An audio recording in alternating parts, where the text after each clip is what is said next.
Hi everyone, and welcome to the end of week 3. As per the previous 2 weeks, I'm just going to make a couple of comments on our case studies for this week that were microplastics, PFCs, and the case study of sustainable development in Albania. So in the case of microplastics, I'm going to be posting some links this week because I really think it will be useful for you to have like an overview of what's been happening. So the first link I'm going to post is a paper that gives us a brief history of marine litter. So now that paper discusses both macroplastics, so the bigger bits of plastic like bottles and bags and so on, but it also discusses microplastics. As we've seen in the course, microplastics are separated into primary and secondary microplastics. And what we've mainly discussed have been the primary microplastics. And that's what you discussed in the comments because you spoke a lot about beauty products and beads and so on. So a very big problem in the literature is how we can get rid of the secondary microplastics. So basically that means how can we get to the macroplastics, so the big plastics, before they start to fragment into these smaller bits. As you will see in the paper, one of the major concerns in the literature is the fact that around the microplastics, there are persistent organic pollutants. So there is a major concern as to how much of these pollutants the microplastics are helping marine life to ingest, and how much of that is then accumulated throughout the food chain in marine life. Another thing that this paper highlights, and it's very important, is how we're not really sure about all the sources of microplastics just yet. So the other source I will be posting is a Swedish report from the Ministry of the Environment from 2016 that actually discusses sources and pathways of microplastics into the marine environment. And as one of the sources, it mentioned recycling. So this is me oversimplifying what is in the report, but as you will see, they are discussing some forms of recycling of some plastics as a source of microplastics. So again, we are at this point in the literature where we're still trying to identify and pinpoint a lot of the issues, and this is something we discussed with some of you in the comments.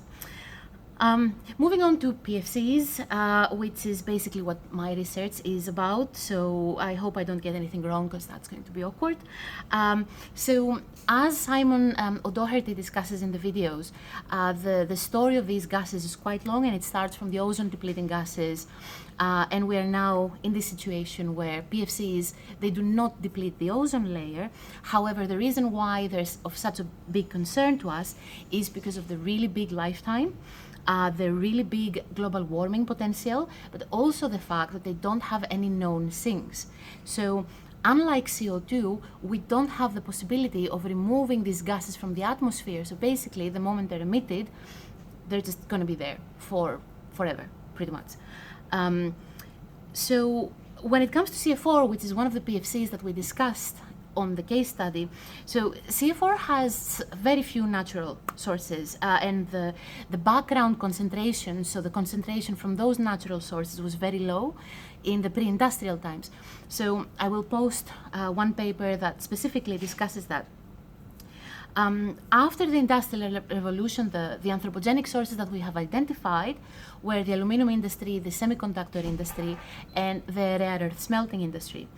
Now, something that I wanted to highlight, and it would be difficult for me to discuss in the comments, was the fact that for the aluminum industry and the semiconductor industry, the emission of PFCs, and of course CF4 in this case, is kind of an accident. So basically, during the electrolytical process that creates the primary aluminum, the cell of the smelter goes into a non-normal state, and that's when PFCs are emitted.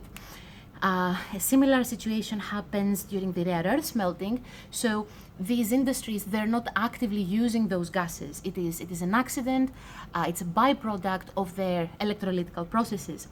I've already posted a link about how some aluminum smelters are moving to technologies that have the potential of not emitting PFCs at all by removing the carbon that's in the anodes of that electrolytical process. On the flip side, the semiconductor industry has been actively using those gases for etching purposes and chamber cleaning purposes. I will again post another link on that. But for this industry, the method that they have developed to deal with these gases, as you've heard from Mike Cherniak, is the method of abatement. So they try to not allow these gases to go back into the atmosphere, but they're still using them because they have to. I will try and post again some links that can show you just how valuable these gases are for us to have basically all of the digital technology that we enjoy these days. I mean, our amazing camera woman, Alicia, who you've never seen, is using my phone to film this video. So again, this is technology that we need, and this is not me excusing the industries for emitting these gases freely, but they have to use them, provided that they do abate them. And moving on to the last case study, the case study of Albania. So that's a very exciting project. I mean, Auron Tare is one of the most inspiring people I've ever met and had the honor of working with. He, the way he perceives sustainable development and the way he has worked with the community are just so ahead of its time. And that is not the case in a lot of Balkan countries, and I'm not going to speak for all of them, but it certainly is not the case in Greece at the moment, mostly because of the financial crisis, but let's not get into that. I would like to draw your attention on some of the projects that are happening in Albania right now. First is the project Nivica, which is a project that is trying to connect the mountain communities with the communities that live on the coast. And it is trying to create a hub of proper ecotourism using the culture, the environment, and the amazing biodiversity of the area in order to attract the tourists in a very sustainable way. National Geographic actually did a small documentary on Albania. I will try and post it, and I can promise you it's absolutely worth it. You'll see so many different kinds of people from all walks of life discussing about sustainability and what it means to them, and what it means in terms of growth for the area. Albania, I think it's really a space to watch when it comes to sustainable development and the sustainable development goals. Thank you very much for your comments. I'm really glad you found the case studies inspiring. I do apologize for the PFC study being a little bit difficult. We try to avoid as many technical terms as it was possible, but being a STEM scientist, it's sometimes really hard. But by all means, please keep asking the questions. We will try our best to answer them. And I'll see you next week for our final week 4. Thank you very much.